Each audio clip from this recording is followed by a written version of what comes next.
சிகப்பு, அவ்வளவுதான். சந்திரா, கேன்சர் வியாதியை கூட சுத்தப்படுத்தி சுத்தப்படுத்தலாம். ஆனா இந்த வியாதியை சுத்தப்படுத்த யாராலையும் முடியாது. ஏன் முடியாது? வசதி உள்ளவங்க வாழ்க்கையில நொடிச்சு போனவங்களுக்கு சுமராங்கியா இருந்தா இங்க மட்டும் இல்ல, உலகத்திலே ஏழை பணக்காரங்கிற பேதமே மறைஞ்சு போயிடும். சோசியலிசம் பேசுறியா? அதுதான் உங்களுக்கு ரொம்ப பிடிக்கும். பத்திரிகையில பக்கம் பக்கமா எழுதுறீங்களா? அது பிசினஸ். அப்போ உங்க வீட்டுக்கு ஒரு கொள்கை, நாட்டுக்கு ஒரு கொள்கையா? இந்த வேலை இல்லாத பசங்களுக்கு எனக்கு விரோதத்தை உண்டாக்குறியா? Be careful. வாழ்க்கையை தொலைச்சு விடுவேன். எங்களை பத்தி என்ன வேணாலும் சொல்லு. எங்க கஷ்டத்துக்கெல்லாம் தோள் கொடுத்து உதவுற இந்த தம்பியை பத்தி ஏதாவது பேசினா நாங்க பொண்ணாதவங்களா மாறிடுவோம். குரூப் சேர்க்கிறீங்களா? போலீஸ கூப்பிடவா? புனிதமான காரியத்தை செய்யற அவங்கள எதுக்காக இந்த பாவத்துக்கு பயன்படுத்த பாக்குறீங்க? நாங்க போயிடுறோம், வாங்க போலாம். நம்ம உடம்பு உழைச்ச உடம்பு இந்த மழையில ஒண்ணு கரைஞ்சிட. புத்தன் இயேசு காந்தி பிறந்தது பூமியில் எதற்காக? தோழா ஏழை நமக்காக.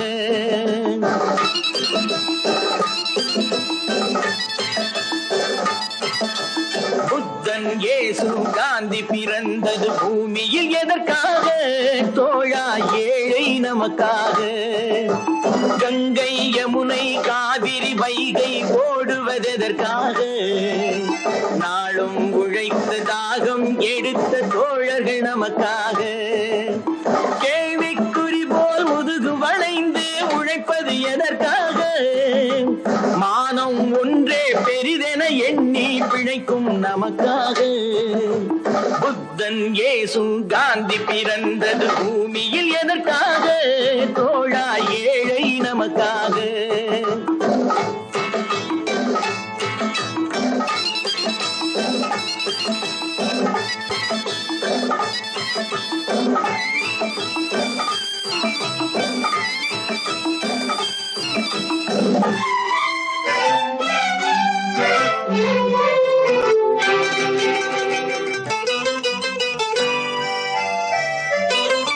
மங்காமல் ஒளி வீசிக் கொண்டிருக்கும் வங்க கடலோரம் காஞ்சி மன்னன் இடபாகத்தில் துயில் கொண்டிருக்கும் நம் தங்க தலைவன் பொன்மனச்செம்மல் புரட்சி தலைவர் எம்ஜிஆர் அவர்களின் 108வது பிறந்த நாளை முன்னிட்டு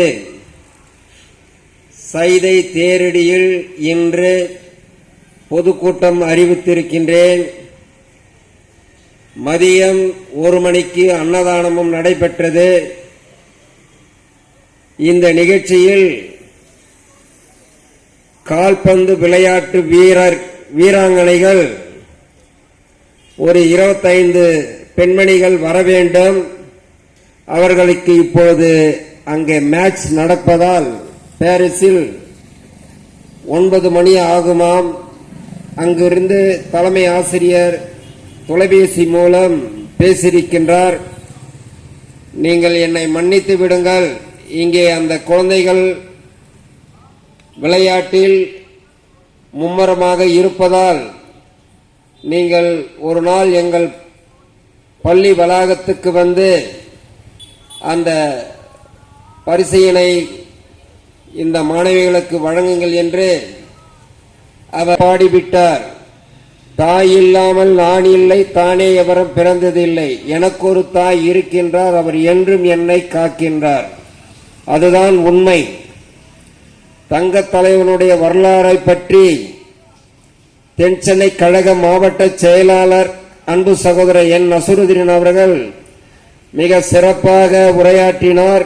அது மட்டுமல்லாமல் பாடலும் பாடியிருக்கின்றார். மக்கள் உள்ளங்களிலே கொள்ளையடித்துக் கொண்டிருக்கிறார் இன்றும் நம் தங்க தலைவன் பொன்மனச்செம்மல் புரட்சி தலைவர் எம்ஜிஆர் அவர்கள். அதேபோன்று சிவகங்கை மாவட்ட கழக செயலாளர் அன்பு சகோதரர் ஏ வெங்கடேஷ் அவர்களும் மிக சிறப்பாக நம் தலைவரை பற்றி உரையாற்றி அமர்ந்திருக்கின்றார். நம்முடைய கழகத்தின் மாநில துணைத் தலைவர் அவர் ஒரு பத்திரிகை நிருபராக இருந்தும் நம் இயக்கத்தில் மாநில துணைத் தலைவராக பணிபுரிகின்றார். எங்கெல்லாம் ஏழை இருக்கின்றார்களோ, அது சாலையாக இருந்தாலும் சரி, அது கால்வாயாக இருந்தாலும் சரி, கழிவு நீர் இருந்தாலும் சரி, அந்த இடத்தில் அந்த சகோதரர்களையும் அந்த தாய்மார்களையும் பார்த்து அவர்களுக்கு என்ன தேவை என்று அறிந்து அவர்களுக்கு உணவும் கொடுப்பார், மருத்துவத்துக்கு அரசு மருத்துவமனை அழைத்து சென்று சிகிச்சையும் கொடுப்பார். அப்படி ஒரு ஆற்றல் மிக்க ஒரு சகோதரர் தான் மாநில துணைத் தலைவர் டி பாலச்சந்தர் அவர்கள். இவர்கள் மூவரும் மிக சிறப்பாக உரையாற்றி அமர்ந்து இருக்கின்றார்கள். நான் இந்த சைதை பகுதியிலே பிறந்தவன். இதோ இருக்கின்றாரே திரு காரணேஸ்வரர் சொர்ணாம்பிகை அம்மாள் அவர்கள் அனைவரையும் பார்த்து கொண்டுதான் இருக்கின்றார். என் தலைவர் பாடியிருக்கின்றார், என்ன வளம் இல்லை என்ற திருநாட்டில் என் கையை ஏந்த வேண்டும் வெளிநாட்டில், ஒழுங்காய் பாடுபடு வயக்காட்டில் உயரும் உன் வைப்பு அயல் நாட்டில். அந்த பாடலுக்கு இணங்க அதே சிவபெருமானை பார்த்து மாணிக்க வாசக பெருமான் பாடியிருக்கின்றார், குனித்த புருவமும் கொவ்வை செவ்வாயிற் குமின் சிரிப்பும் பனித்த சடையும் பவளம் போல் மேனியும் பால் வெந்நீரும் இனித்த முடையை எடுத்த பொற்பாதமும் காணப்பெற்றால் வேண்டுவது மனித பிறவி இம்மாநிலத்தே. இந்த மனித பிறவி என்பது ஒரு புனிதமான பிறவி. இந்த பிறவியில் நாம் ஆற்ற வேண்டியது பல காரியங்கள். சுயநலத்தோடுதான் இன்று வாழப்படுகிறார்களே தவிர பொதுநலம் கிடையவே கிடையாது. ஆனால் நம் தங்கத் தலைவன் அண்ணாவின் கொள்கையை பின்பற்றியவர். 1953 திராவிட முன்னேற்ற கழகத்திலே புரட்சி தலைவர் அவர்கள் திராவிட முன்னேற்ற கழகத்தில் இணைகின்றார். அதற்கு காரணமாக இருந்தவர் NSK அவர்கள். அவர் கேட்கின்றார், ராமச்சந்திரா நீ என்ன செய்ய போகிறாய்? அப்பொழுது அவர் அதற்கு முன்பு காங்கிரஸ் இயக்கத்தில் இருந்தவர். அதன் பிறகு புரட்சி தலைவர் நேதாஜி மீது ரொம்ப பற்று கொண்டவர். தங்கத் தலைவன் பொன்மணி செம்மல் புரட்சி தலைவர் எம்ஜிஆர் அவர்கள். அந்த காங்கிரஸிலே தவறு நடக்கின்ற போது அவருக்கு மனச்சஞ்சலம் ஏற்படுகின்றது. இந்த இயக்கத்தில் இப்படி ஒரு தவறு நடக்கிறது என்று அவர் அமைதியாக காங்கிரஸில் இருந்து அவர் விலகுகின்றார். அப்பொழுதுதான் என்ன தந்தை பெரியாருடைய விடுதலை பத்திரிகை கொடுக்கின்றார். பேரறிஞர் அண்ணா அவர்களுடைய பணத்தோட்ட புத்தகத்தை கொடுக்கின்றார். அந்த புத்தகத்தை படிக்கின்றார் நம் தங்கத் தலைவன் பொன்மணி செம்மல் புரட்சி தலைவர் எம்ஜிஆர் அவர்கள். அதன் பிறகு திராவிட முன்னேற்ற கழகத்தில் தன்னை இணைத்துக் கொள்கிறார்.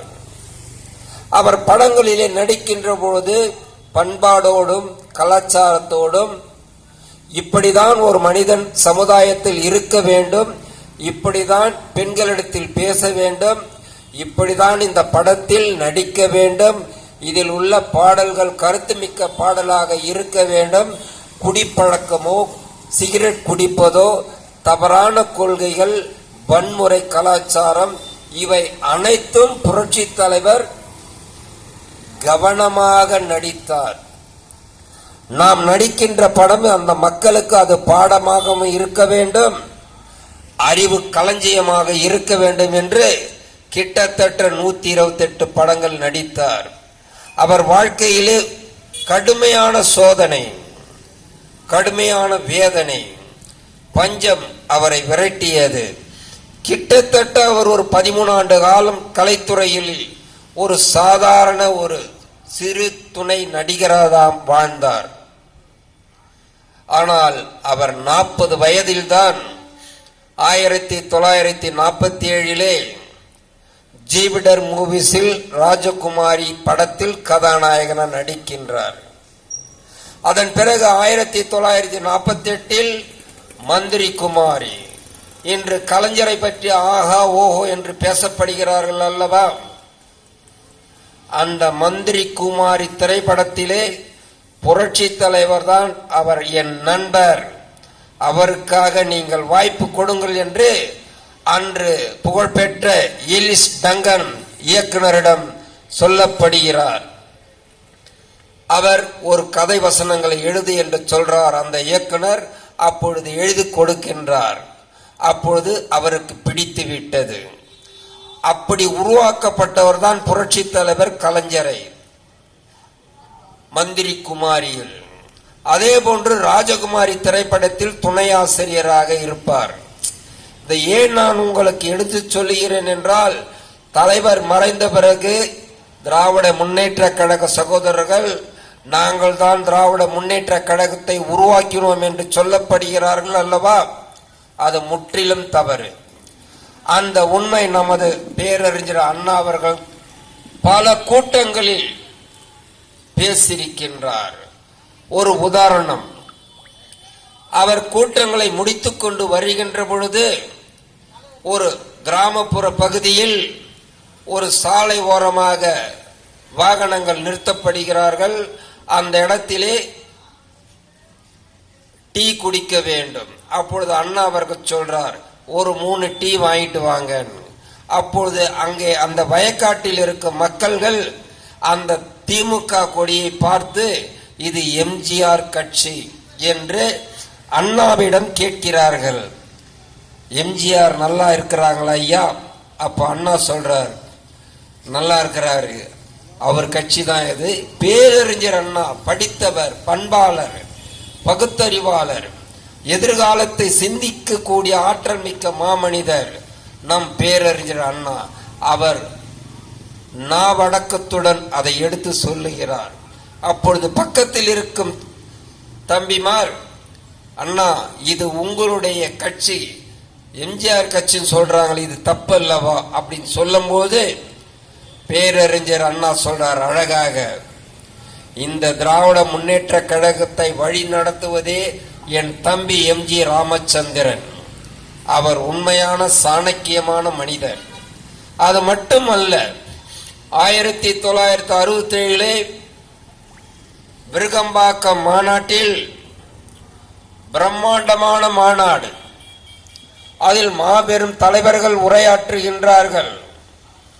50 தலைவர்கள் அப்பொழுது NVN நடராஜன், NVN சோமு, சத்திவாணி முத்து, நாவலர், சொல்லின் செல்வர் சம்பத், இப்படி முன்னணி தலைவர்கள் எல்லாம் அந்த மாநாட்டிலே கலந்து, அந்த மாநாட்டிலே கலைஞரும் இருக்கின்றார். அப்பொழுது அண்ணாவை கடைசியில் பேச வேண்டும் என்று சொல்லி புரட்சி தலைவர் எம்ஜிஆர் அவர்களை பேச அனுமதிக்கப்படுகிறார்கள். ஆனால் பேரறிஞர் அண்ணா உடனடியாக எழுந்து நின்று, தம்பி நீங்கள் இருக்கையில் அமருங்கள், நான் பேசி முடித்தவுடன் நீங்கள் பேசுங்கள் என்று சொல்லப்படுகிறார். அப்பொழுது அந்த மாநாட்டு பந்தலில் இருப்பவர்கள் அத்தனை பேரும் அதிர்ச்சியாக பார்க்கின்றார்கள். அண்ணாதான் இந்த இயக்கத்தின் தலைவர், அவர் கடைசியில் பேசுவதை விட்டு இப்பொழுது முன்பாக பேசுகிறாரே என்று அவர்களுக்குள் ஒரு சலசலப்பு. ஆனால் பேரறிஞர் அண்ணா அவர்கள் ரொம்ப ராஜதந்திரியான மாமனிதர், சாணக்கியன். அந்த மைக்கை பிடித்து பேசுகின்ற பொழுதே, என் தம்பி ராமச்சந்திரன் இப்பொழுது பேசிவிட்டு இருக்கையில் அமர்ந்து விட்டால் இந்த கூட்டமெல்லாம் கலைந்துவிடும், நாங்கள் மட்டும் மேடையில் இருப்போம். இப்பொழுது எங்க மேடை காலியா இருக்குது இல்லையா, அத மாதிரி அது காலியாகிடும். தம்பி எனக்கு பிறகு பேசினால்தான் இந்த கூட்டம் அலைகடலென அமர்ந்திருப்பார்கள் என்று சொன்னார். அது மட்டுமல்ல, என் தம்பி எம்ஜி ராமச்சந்திரன் இந்த தமிழகத்தில் வலம் வந்தால் பல லட்சம் ஓட்டு வங்கி என் சட்டை பையில் என்றார். அதுதான் உண்மை. ஆனால் அது நடந்தது உண்மை. சதிகாரராக புரட்சி தலைவர் அவர்களை குண்டடிப்பட்டு வைத்தார்கள். இந்த தமிழகமே அதிர்ந்தது. பேரறிஞர் அண்ணா அதைவிட அதிர்ந்தார், தம்பிக்கு இப்படி ஒரு நிலை ஆகிவிட்டது என்று. ஆனால் மக்கள் அவரை விடவில்லை, அவர் படுத்துக்கொண்டே ஜெயித்தார். அதனால் பேரறிஞர் அண்ணா அவர்கள் 1968 மாபெரும் வெற்றி அடைந்தார். காங்கிரஸ் பேர் இயக்கத்தையே காலியிடமாக மாற்றியவர் நம் தங்க தலைவன் பொன்மனச்செம்மல் புரட்சி தலைவர் எம்ஜிஆர். எப்பவுமே புரட்சி தலைவர் நிறைவுகூடம். அப்பொழுது மந்திரி பட்டியலில் தயார் செய்யும் பொழுது புரட்சி தலைவரை மந்திரியாக நியமிக்கப்படுகிறார் பேரறிஞர் அண்ணா அவர்கள். ராமாவரம் தோட்டத்துக்கு அதனுடைய பட்டியல் போகின்றது. புரட்சி தலைவர் சொல்லப்படுகிறார், அண்ணா, நான் ஒரு சாதாரண சட்டமன்ற உறுப்பினராக இருக்கின்றேன், எனக்கு இந்த மந்திரி பதவி வேண்டாம். எப்பேற்பட்ட மாமனிதன் நம் தங்க தலைவன். அவர் எதுக்கும் ஆசைப்பட்டவர் அல்ல. ஆனால் ஒன்று மட்டும் ஆசைப்படுவார், மக்கள் மீது ஆசைப்படுவார். மக்கள் என்றால் எம்ஜிஆர், எம்ஜிஆர் என்றால் மக்கள். இதுவரை எந்த தலைவருக்கும் அப்படி ஒரு செல்வாக்கு கிடையாது. மறைந்து கிட்டத்தட்ட 38 ஆண்டு காலம் ஆகின்றது. உலகமெங்கும் கொடி கட்டி பறக்கின்றார். இப்ப எவ்வளவு நடிகர்கள்லாம் வர்றாங்க, எவ்வளவு பேரு 1000 கோடி 500 கோடி சம்பாதிக்கிறாங்க. அதெல்லாம் பலன் இல்லை. இந்த வீழலுக்கு இறைத்த வீணான போன நீர் மாறி அவர்கள். ஆனால் தலைவர் அப்படி அல்ல, மக்கள் மக்கள் மக்கள். அவர் 10 ஆண்டு காலம் அவரை போன்ற ஆட்சி ஆண்டவர்கள் கிடையாது. 1967 பேரறிஞர் அண்ணா முதலமைச்சர் பொறுப்பெடுக்கிறார். 68 69 மறைகின்றார். பிறகு யார் முதலமைச்சராக வர வேண்டும் என்ற திராவிட முன்னேற்ற கழகத்தில் ஒரு கேள்வியாக இருக்கின்றது. அப்போது ஈரா நெடுஞ்செழியன் அவர்கள் முதலமைச்சராக நியமிக்க வேண்டும் என்று திராவிட முன்னேற்ற கழகம், அப்பொழுது திராவிட முன்னேற்ற கழகம் ஒரு மனதாக முடிவெடுக்கப்படுகிறார்கள். ஆனால் கலைஞர் அவர்கள் ராஜதந்திரம் செய்யப்படுகிறார். புரட்சி தலைவரிடம் போய் தஞ்சம் அடைந்தார். நாம் 40 ஆண்டு கால நண்பர், எனக்கு நீங்கள் முதலமைச்சர் பொறுப்பை வாங்கி கொடுங்க, நான் இந்த தமிழ்நாட்டு மக்களை பொன்னான பூமியாக மாற்றுவேன், லஞ்ச லாபம் இல்லாமல் நான் இருக்க செய்வேன் என்று சொல்லி அப்பொழுது SS ராஜேந்திரனிடம் கிட்டத்தட்ட 65 எம்எல்ஏக்கள் அவர் வசம் உள்ளார்கள். அப்பொழுது புரட்சி தலைவர் SS ராஜேந்திரன் அவர்களை சந்திக்கின்றார். வாங்கன்னாரு, உட்காருங்க சாப்பிடுங்கன்னாரு. உட்கார்றாரு, சாப்பாடெல்லாம் பரிமாறுறாங்க. பரிமாறுறது SS ராஜேந்திரனுடைய அம்மா. ஆனா தலைவர் சாப்பிடல. அப்போ அவங்க அம்மா கேட்குறாங்க, ஏன்பா சாப்பிடல? இல்லைம்மா, நான் தம்பியை ஒன்று கேட்டால் அவர் எந்த பதிலும் கொடுக்கலன்னா. அப்போ அவர் சொல்றார், SS ராஜேந்திரன், அம்மா, அவர் கேட்கறது தப்பான ஆளுக்கு சிபாரிசு பண்றாருமா, அது என்னால் முடியாது அப்படின்னு சொல்றாரு. அப்பொழுது கேட்கிறார், யாரு? கலைஞரை முதலமைச்சர் ஆக்கணும்னு சொல்றாரு, அது எனக்கு உடன்பாடு இல்லை, அவர் தப்பான மனிதர்.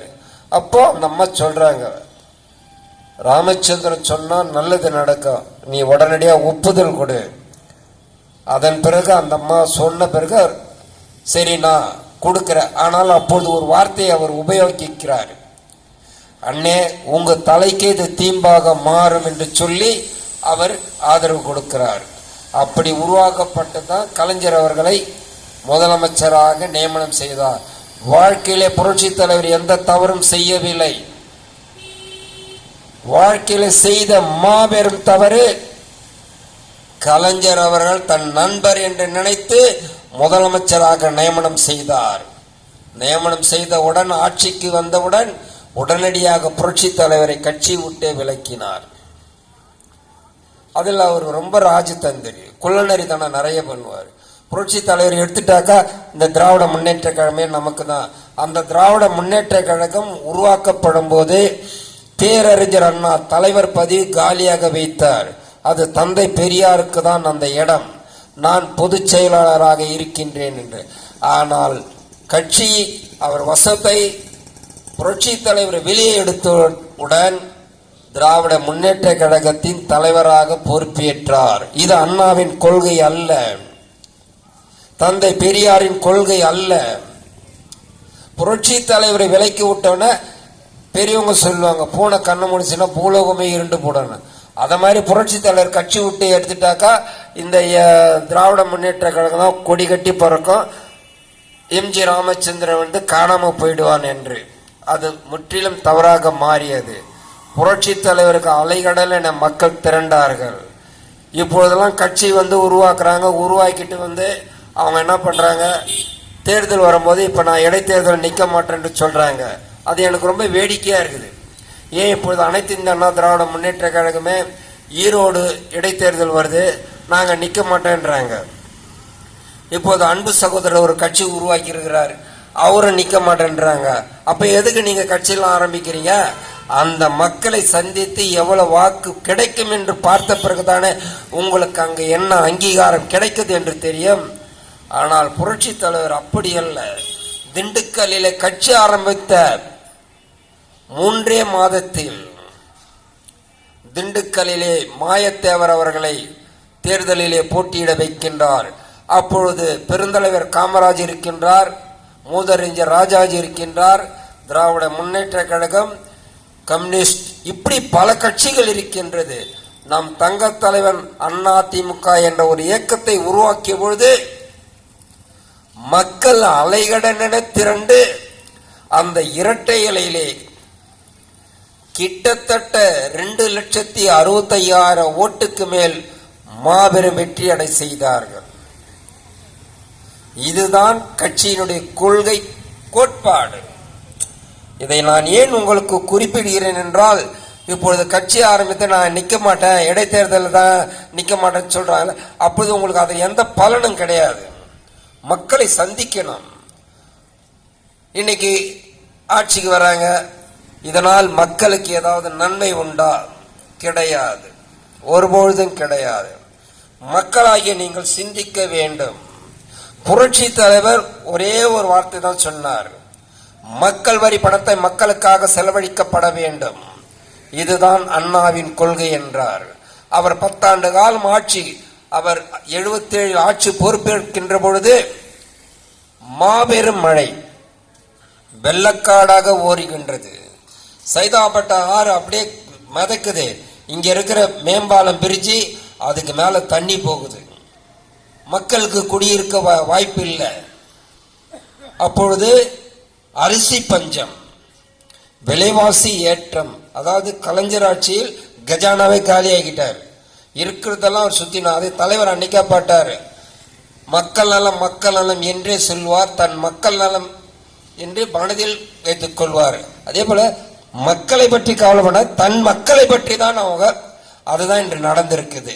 இந்த அப்பாவி மக்களுக்கு அது தெரிவதில்லை. புரட்சி தலைவர் வீட்டு ராமாவூர் தோட்டத்தில் இருந்த வயக்காட்டில் இருந்து அரிசி கொடுத்தாரு.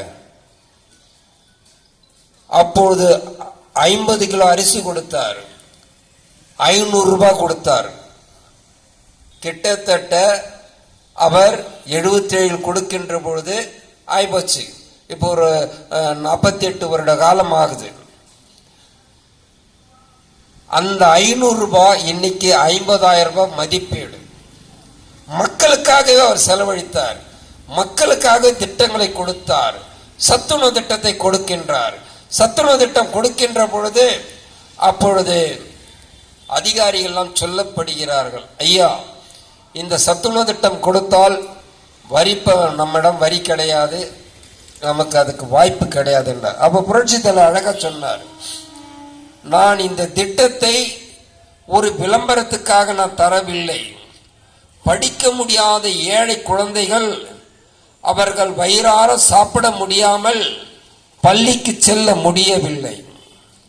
ஒரு மாணவனுக்கு அவனுக்கு உணவு கிடைத்தால்தான் அவன் பள்ளியில் சென்று படிக்க முடியும், அந்த குடும்பத்துக்கு பாதுகாப்பாக இருக்க முடியும் என்று சொல்லி நான் பிச்சை எடுத்தாவது இந்த திட்டத்தை செயல்படுத்துவேன் என்று சொன்னார். ஆனால் புரட்சி தலைவருக்கு நாடே அவருக்கு உதவி செய்தது.